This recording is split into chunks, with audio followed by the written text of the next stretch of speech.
So it's always look, feel, move, special test, right? Correct, sir. So if gait is relevant, you always start with look. So we will look at the gait cycle first. Okay. So there's something we attempted to draw, but it looks really unsightly. So we decided to just use an actor. So gait cycle is the way we understand our locomotion. Okay, simple. So when we walk, we try to understand the mechanism, and then we try to relate what's happening with every gait. So there's two phases, stance phase and swing phase. So stance phase means the contact of your foot with the ground. So in martial arts, they use stance, right? Horse riding stance, this stance, that stance. Okay, that's stance phase. So in physiology, 60% of it accounts for stance phase. And swing phase is when your foot is not in contact with the ground. That accounts to 40%. So the most common gait that you have to know is antalgic gait.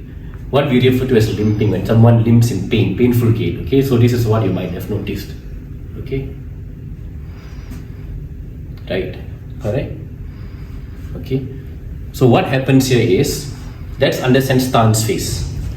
When I'm walking, right after I swing, how do I stabilize myself onto the ground? The first is heel strike. When I first walk, I'm putting the heel on the ground, right? Heel strike. Then foot flat. The foot goes flat. And then it's mid stance. When I completely stabilize my palm aspect on the ground. Then what do? Swing. Heel off. The heel goes off the ground and then toe off. And then I go to the swing phase where it accelerates and decelerates. Okay, so then it goes back to the stance phase. So heel strike, foot flat, mid stance, heel off, toe off. Okay, again, heel strike, foot flat, mid stance, heel off, toe off. That's what you basically do.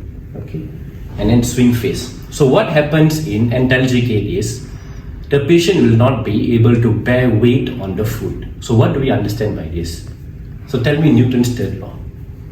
Every action has its equal and opposite reaction. Okay, so let's rephrase it. Equal in magnitude, opposite in direction. Opposite direction. Okay, equal in magnitude and opposite in direction. Okay. So rather than reaction, it's an action because it happens simultaneously. So let's say I place my fist on this bed.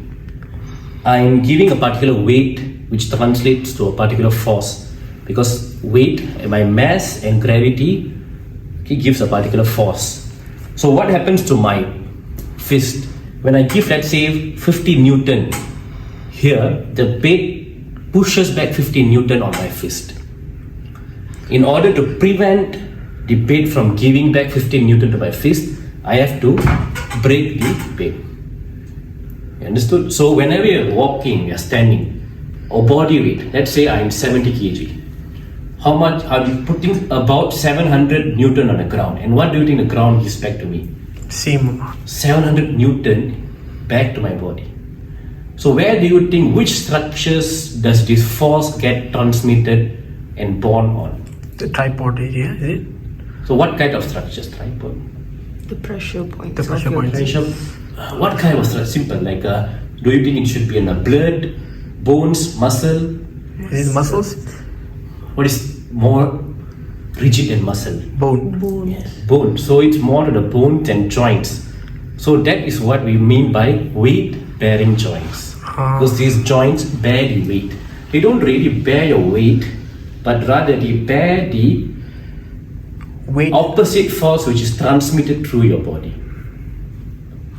Okay, so your mass is the same even if you go to the moon, but the weight-bearing joints, the force transmitted through the weight-bearing joint largely depends on how much the earth or the surface gives you back as a force.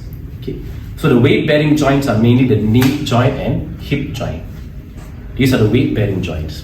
So in a disease like osteoarthrosis with prolonged degeneration, they'll have worn out joints. Okay, primary osteoarthrosis. So they'll have degenerative disease, and that will cause pain when the joints eventually get worn out. It will give pain. So that's when they won't be able to bear weight. Meaning, let's say someone has right knee osteoarthrosis. He won't be able to place the foot on the ground, because the moment he places his foot on the ground, there's contact and the ground is giving back, transmitting some force through the joints. So what does the adaptive mechanism do? He will adapt his gait to minimize the stance phase on the affected limb. Because stance phase means contact with the ground. So he wants to reduce or minimize the contact with the ground. So what happens? What am I doing? I'm increasing the stance phase on the unaffected limb. So normal ratio would be stance phase 60%, swing phase 40%. But maybe when I adapt it, when I'm limping in antalgic gait, probably the stance phase of the unaffected limb will be increased to probably 80%. So I compensate the bearing on the affected limb on unaffected, and this undergoes a longer swing phase. So that's how I will walk.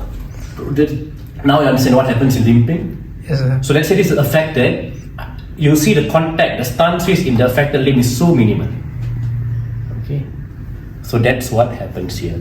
That is why the crutches patients use is referred to as the non-weight bearing crutches. So when I use crutches, I use an external device to support for the weight which is transmitting through my body.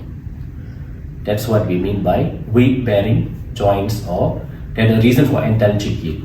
So one of the management for early osteoarthrosis is to build the quadriceps. Because if I have strong quadriceps, the musculature will compensate, it will hold some of the force which is being transmitted through the weight. Okay. So examples of exercises to build the quadriceps without having the patient to put the foot on the ground would be swimming and bicycle.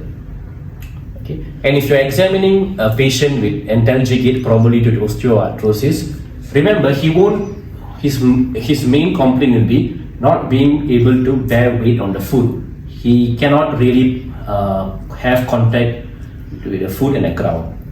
Remember, when you're putting your foot on the ground and walking, you're mainly using your plantar flexion, right?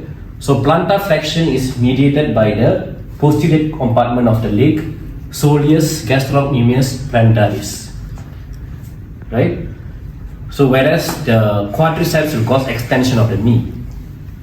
So most of the time when they have antalgic gait or for knee osteoarthrosis, they won't be able to plantar flex. So when you inspect, make sure you give more attention to the gastrocnemius. Okay, when you inspect the medial contour here at the leg represents gastrocnemius. That will be likely atrophy in comparison to the quadriceps, because they won't be able to plantar flex. So let's say I'm doing this movement. What am I basically doing? I'm using my calf muscles to literally lift my whole body weight. So that explains antalgic gait. So what do we understand by high stepping gait? It occurs in foot drop. So foot drop is the inability to dorsiflex the ankle joint. Why can it happen? Because of injury to the deep peroneal nerve, which dorsiflexes the ankle. And the branches of origin of the deep peroneal. So deep peroneal comes from common peroneal, which comes from sciatic, and which eventually comes from the L4, L5, S1, S2, S3 nerve roots. So damage to any of these continuity can cause foot drop. So what happens when you have foot drop?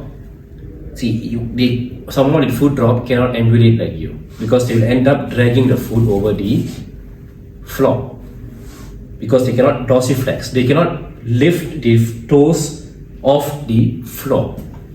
So instead, they will excessively flex the knee to compensate that loss of function. So they will hyperflex the knee so that the entire foot is off the ground, and that prevents them from dragging it as they walk.